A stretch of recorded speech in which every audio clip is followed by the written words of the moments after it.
அடுத்ததாக இது சார்ந்த கருத்தை நம்மோடு பகிர்வதற்காக அரசியல் விமர்சகர் திரு ரவீந்திரன் துரைசாமி நம்மோடு இணைப்பில் இருக்கிறார். அவரோடு பேசலாம்.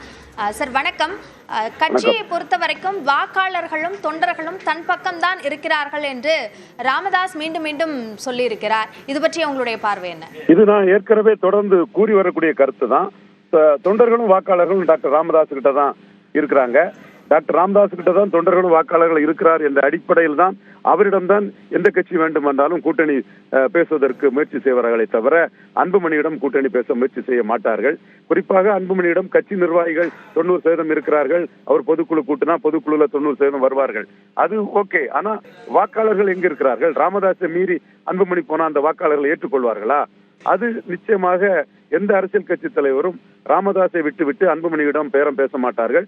அன்புமணிக்கு அந்த மதிப்பை கொடுக்க மாட்டார்கள். இன்றைய தினம் டாக்டர் ராமதாஸ் உறுதியாக வாக்காளர்களும் தொண்டர்களும் தன்னிடம் இருக்கிறார்கள் என்பதை முழுமையாக நம்புவதால் காம்ப்ரமைஸ் செய்வதற்கும் அவர் தயாரில்லை.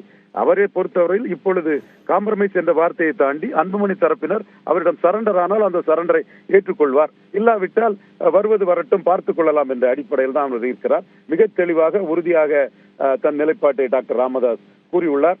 உள்ளொன்று வைத்து புறமொன்று பேசுவோரிடம் உறவு கலமாமை வேண்டும் என்ற வள்ளுவர் வாக்கை தெளிவாக கூறுகிறார். அவர் கூறுவது யார் என்பதை அந்த சட்டமன்ற உறுப்பினர்களை கணிசமாக வைத்திருக்கும் அந்த தலைவருக்கே தெரியும்.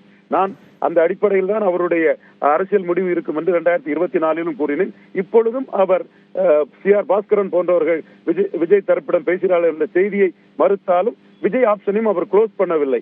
அதுபோல் அவரிடம் அவருடைய மாணவரான நாம் தமிழர் சீமானை முதலமைச்சர் சொல்லலாம் என்ற ஆப்ஷன் இருக்கிறது. அவரை ஊடக பேட்டிகளிலும் சீமானை பற்றி அவர் தெளிவாக கூறியுள்ளார். தன்னுடைய நிழல் பட்ஜெட்டை சீமானுக்கு அனுப்பியுள்ளார். ஆக நான் தான் பேரம் பேசுவேன், என்னை வைத்துதான் இந்த கட்சி என்ன கூட்டணி யார் கூட்டணி என்பதை நான் தான் முடிவு பண்ணுவேன் என்பதை டாக்டர் ராமதாஸ் அறுதியிட்டு உறுதியாக கூறியுள்ளார்.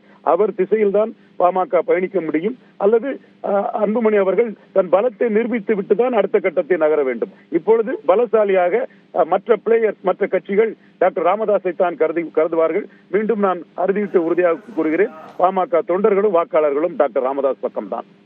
இணைப்பில் கருத்துக்களை பகிர்ந்து கொண்டமைக்கு நன்றி திரு ரவீந்திரன் துரைசாமி.